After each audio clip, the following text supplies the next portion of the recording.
கத்திரி செடி வந்துட்டு எப்படி வந்துட்டு வளர்க்குறதுன்னு சொல்லிட்டு பார்க்கலாம். கத்திரி செடி வந்து நடுறதுக்கு ஃபஸ்ட்டு வந்துட்டு நாற்று தான் வந்து தேவை. நாற்று வந்துட்டு நம்ம வந்து விதை வாங்கிட்டு வந்துட்டு நாற்றாவும் விடலாம். அப்படி இல்லைனா வந்துட்டு நம்ம நர்சரிலாம் இப்போ வந்து நாற்றே கிடைக்கிது, அது மாதிரியும் நீங்கள் வாங்கலாம்.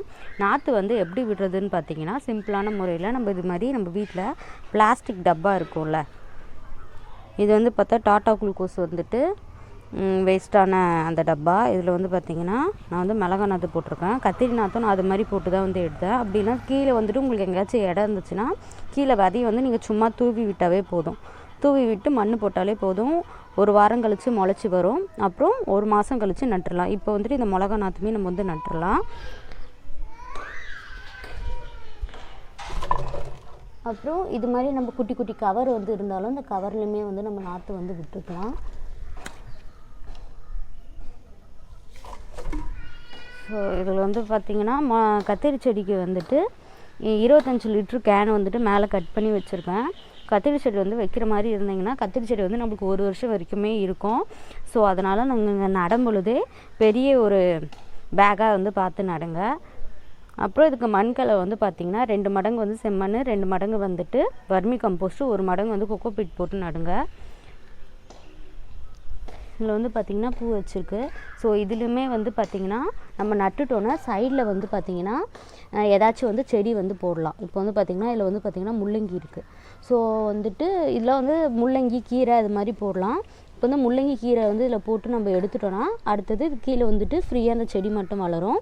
ஸோ நம்ம வந்து எப்போவுமே வந்துட்டு அதே மாதிரி நம்ம இது பக்கத்தில் வந்து ஒரு வண்டை செடியோ அப்படிலாம் வந்துட்டு ஒரு காராமணிக்கா அது மாதிரி நடக்கூடாது. சீக்கிரமே நம்ம எடுத்துடுற மாதிரி அந்த இடத்த வந்துட்டு நம்ம அந்த செடிக்கு வந்து ஃப்ரீயாக விடுற மாதிரி செடி தான் வந்து போடலாம். முள்ளங்கி போடலாம், கேரட், பீட்ரூட், நெக்ஸ்ட்டு வந்துட்டு கீரை, பாலக்கீரை, ஸோ அது மாதிரி வந்துட்டு புதினா அது மாதிரி வந்துட்டு ஒரு சின்ன இது வந்து வச்சுக்கலாம். இது பார்த்திங்கன்னா கத்திரி நாற்று வந்து இருக்குது. ஸோ இப்போ வந்துட்டு நான் வந்து பார்த்திங்கன்னா மண் வந்து அள்ளி வச்சுருக்கேன் 3 25 லிட்டர் கேனில். ஸோ இப்போ வந்துட்டு இதில் வந்து நடலாம்.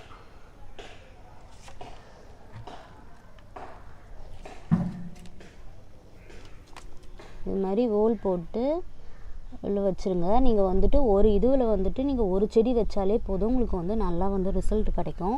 ஸோ நீங்கள் வந்துட்டு 2 3 அது மாதிரிலாம் வந்து செடி வந்து வைக்காதீங்க. 2 3 வச்சிங்கன்னா ஒரு செடி மட்டும் நல்லா வளரும், 2 செடி வந்துட்டு நல்லாவே வளராது. ஸோ உங்களுக்கு ஈல்டுமே வந்து பார்த்திங்கன்னா நியூட்ரிஷன் வந்து எல்லாத்துக்குமே கிடைக்கிற மாதிரி இருக்கும். ஸோ இது வந்து நீங்கள் ஒரு செடி வச்சிங்கன்னா ஒரு செடிக்கு மட்டும் கிடைக்கும். ஸோ அதனால் நீங்கள் எப்பவுமே வந்து ஒரு செடி மட்டும் வைங்க. இப்போ வந்து பார்த்திங்கன்னா இங்கே சைடில் வந்துட்டு நம்ம வந்து முள்ளங்கி வந்து போட்டுக்கலாம். இப்போ வந்து பார்த்திங்கன்னா முள்ளங்கி வந்துட்டு போடுறேன். ஒரு விதை வந்து போட்டு இது மாதிரி வந்து மூடிட்டு தண்ணி வந்து ஊற்றிடலாம். முள்ளங்கி வந்து பார்த்திங்கன்னா 3 நாளில் வந்துட்டு முளைச்சி வந்துடும்.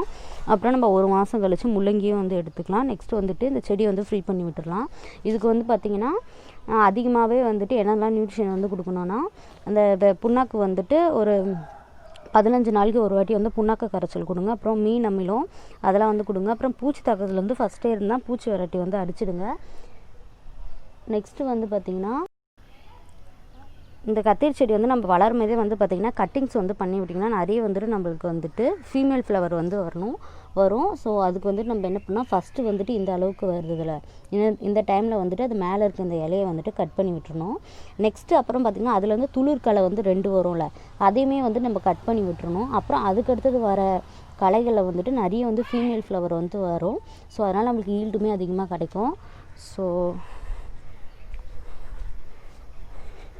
இது வந்து பார்த்திங்கன்னா அது மாதிரி கட்டிங்ஸ் பண்ணது தான். அதில் வந்து பார்த்திங்கன்னா நிறைய வந்து களைகள் வந்து வச்சுருக்கு. ஸோ இதுலேயுமே வந்து பார்த்திங்கன்னா நிறைய களைகள் வந்து வந்திருக்கு. இந்த கத்திரி செடியில் வந்து பார்த்திங்கன்னா காய் வந்து வளர ஆரம்பிச்சிருச்சு. பார்த்திங்கன்னா ஃபஸ்ட்டு காய் வந்து வந்திருக்கு. அப்புறம் நம்ம ஆல்ரெடி வந்துட்டு நான் சைடில் வந்துட்டு முள்ளங்கி அது மாதிரி போட சொன்னல, வந்து பார்த்திங்கன்னா இந்த முள்ளங்கியுமே வந்துட்டு பெருசாகிடுச்சு. இப்போ நம்ம இந்த முள்ளங்கி எடுத்து விட்டோம்னா அந்த இடம் வந்துட்டு காலியாகிடும்.